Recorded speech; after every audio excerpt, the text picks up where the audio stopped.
Hello, my name is Noah Moore, and I am doing my presentation on Ross Ulbricht and the Silk Road. So let's get into this and see what it's about. So the Silk Road is a website that was created by Ross Ulbricht in 2011. It was a website in which people could buy and sell stuff, and it was completely anonymous. They used Bitcoin as the currency, and it was how Ross believed that we could be more free from government interaction and intervention, and we could trade with each other, and we were able to uh, do it without being taxed over everything and without government regulation. Um, like I stated, it was created in 2011 by Ross Ulbricht, but this kind of spiraled out of control, and he got arrested in 2013. He was sentenced to double life in prison, two life sentences, and an additional 40 years in 2015. Um, it was used for a lot of bad things, and although it wasn't created that way, that's just what ended up happening. So here we have the cybercrime and the investigation side of this case. So this was an example of cybercrime as a service. Ross Ulbricht, he created this website with good intentions. It ultimately backfired, and people were using it to anonymously sell drugs and illegal services. It was widely known as a huge place to buy drugs. They used the Tor browser, which is a browser used to access the dark web, deep web, whatever you want to call it. It's completely anonymous, and it hides the user's IP address and encrypts it, so it's very, very, very difficult to find.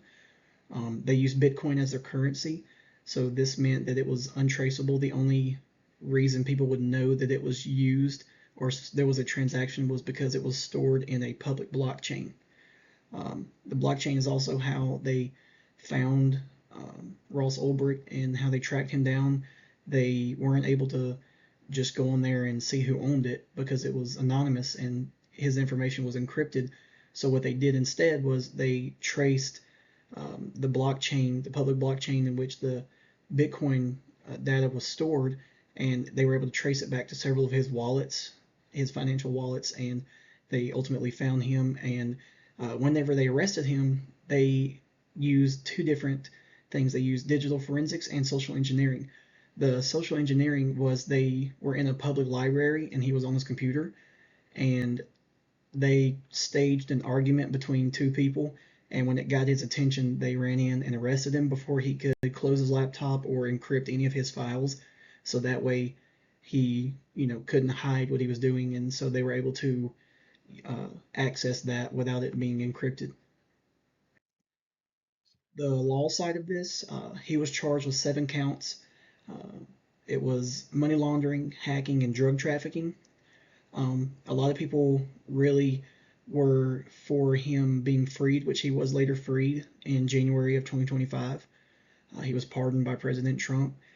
A lot of people believe that he wasn't responsible just due to the fact that he only created the website. And in his court case, his defense argued that it was just like any other website like eBay or Craigslist, where although he wasn't the one selling the drugs, he made it. And he's just, that's where it comes to the platform liability aspect, where he just made the website. He wasn't doing anything illegal. He didn't mean for it to be illegal, but that's just what it was used for, and that's why they ended up sentencing him with that.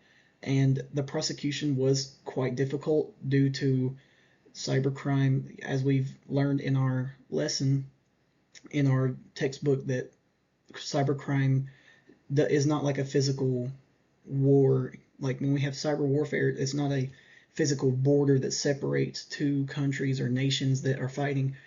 It's a cross border, and so you have all these different jurisdictions and all these different regulations, and so that's why it was kind of difficult to prosecute. So the lessons that we learned is in this particular case, it taught us that having more regulation and more global regulation pertaining to cyber crime can help if we're all on the same page instead of having to jump from this country to that country to see what was legal in this country, what wasn't legal in this country. It can help us. And the regulation of these websites, and with that regulation, that we are able to prevent things like this from happening and make the prosecution easier. So if we can prosecute people better, this will also deter people more from committing these crimes. Thank you.